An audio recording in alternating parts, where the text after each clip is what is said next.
So I had a little bit of extra time here at home, and all my kids are out of town, and my wife is actually sleeping because she worked last night.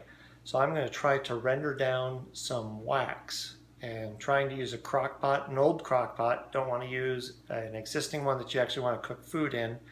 So I'm going to give it a shot, and I'll try to document it here for you so you can see how this goes.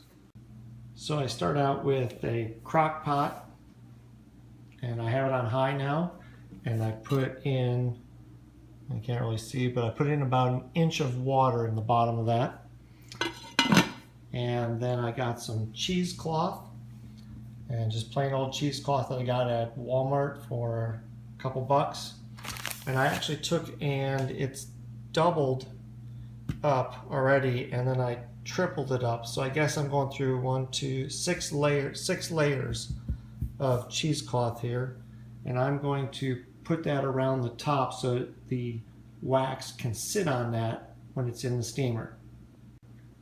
Okay, so now I got my cheesecloth on there, and I'm just using an ordinary, well, a large rubber band around the base of the pot, and then the wax will be able to fit on here, and then as it gets hot, it'll start steaming, and then it'll allow the wax to filter through the cheesecloth, and it should collect all the impurities on here.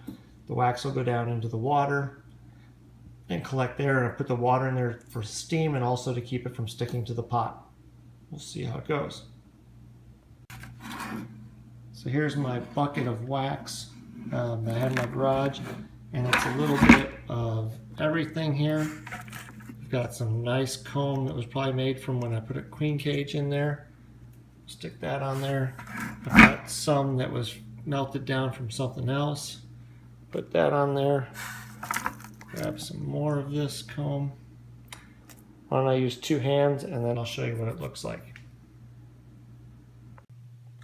So I was pouring the wax out of my bucket into the cheesecloth. I noticed a whole lot of these little black dots. I started wondering, what are these, until I got into all that old brood wax, and I realized that wax moths have been laying eggs in my spare wax in the garage because I didn't have a lid on my bucket. It was just open to the air.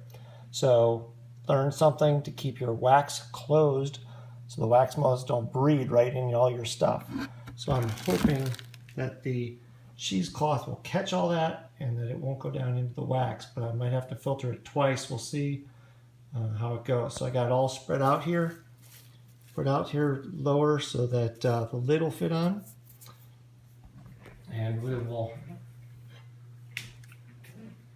grab the lid there. I don't think it matters if it's touching a little bit at the top. Get the lid on there, starting to warm up, and we'll let it go for a while and see how it looks. It's coming along pretty good. I have added in a little bit more wax, all that I had. You can see it's kind of starting to melt down on the sides there, and we'll just let it keep it sealed up here and let it keep going and see how it ends up at the end. So when you leave the top on there without looking at it all the time, it ends up like that. And that is all the casings and pieces of the brood when they leave those scales in there when the brood hatches out. So I'm going to turn it off here, and we'll get this cheesecloth off, and we'll take a look and see what it looks like inside. Now we have a mixture of the wax and some water, and I think there's a little bit of residue in there. Like I said earlier, that I might have to filter this a second time, but that should get a lot of those casings out of there and clean it up quite a bit. We'll let it cool down and see what it looks like. So after we've given the wax some time to cool, all the wax seems to have floated up to the top. We'll take a look and see if the impurities have all gone to the bottom like it should, and this should be a wax block floating on top of the water. Let's see. Still a little warm. I think we'll let it sit for a little bit longer. Well, here it is. It actually turned out pretty good. There's it broke into 3 pieces as it cooled, but you can see they're pretty clean. These pieces look really good. A lot more filtered than I thought. There's just a little bit of residue on the bottom. I tried rinsing that off in the sink, and I think it'd probably come off a little bit more. I mean, once this cools a little bit more. Still a little warm, but I mean, this looks like some pretty pure beeswax, and smells good. So I'm gonna put this down here on this paper towel, let it cool down a little bit more, and then all that's left in the pot is just some water and some residue, and I'll just throw that out. Not down the sink, I'll throw it outside because I don't want to clog my sink in case there is something in there.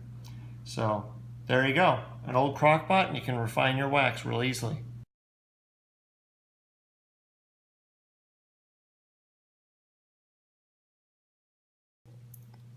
So as I'm putting this wax in there, I ended up looking down the bottom of the bucket.